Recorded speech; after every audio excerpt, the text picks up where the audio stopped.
Hi, Dr. Smith. Hello. Thank you so much for having us. So did you know what chili peppers were before today? I heard about them a couple years ago. Still not quite sure exactly what they're supposed to mean, to be honest with you, but I'm aware of them. All right. When did you notice that you had a chili pepper on Rate My Professor? I actually heard from a colleague that I had good evaluations. And then I didn't know about the site. Maybe 5 years ago, I think I checked the site and I said, wow, look, it's the students, when they're not submitting the formal evaluations online, they're actually saying good things. Most of them anyway, and I was really happy to see that. And then I saw this little pepper up there and I didn't really know what that meant at first, but yeah. Okay, cool. Well, a chili pepper means that students think you're attractive. How do you feel about students finding you attractive?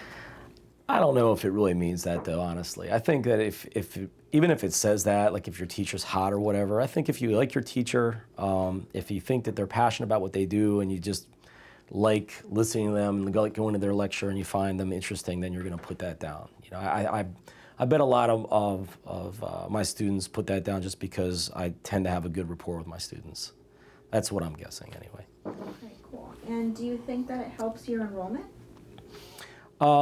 Yeah, I think that a lot of students probably do rely on that site to see which teachers they're going to take. And again, if they're giving me chili peppers because they think I'm a nice guy or whatever, and the students get there, who knows, maybe they're disappointed and say, oh, I took this class because I thought I was going to see some model up there. Mm-hmm. But I think it's because, again, if you have a good rapport with your students, I think it's natural that you would do that. Like I like my chair, I like my dean, I like my colleagues. If I was in their classes, I'd give them chili peppers, you know.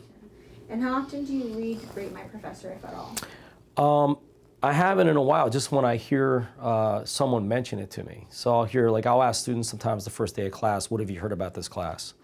And then some of them will give me these quotes that are like just surprising, and they'll tell me it's from the site, and I'll go check it in those instances. So. Gotcha. And have you ever read anything mean about you on Rate My Professor?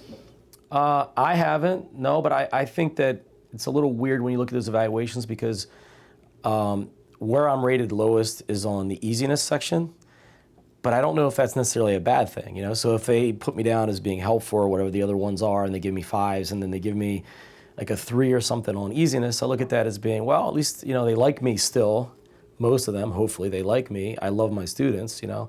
And if I teach a hard class and they still like me, that means I must be doing something right. That's the way I look at it anyway. Cool. Well, I think that's a great note to end on. Okay. And that's about all I've got. Do you have any goodbye comments? No, that's it. Appreciate you being here. Cool. Thank you so much.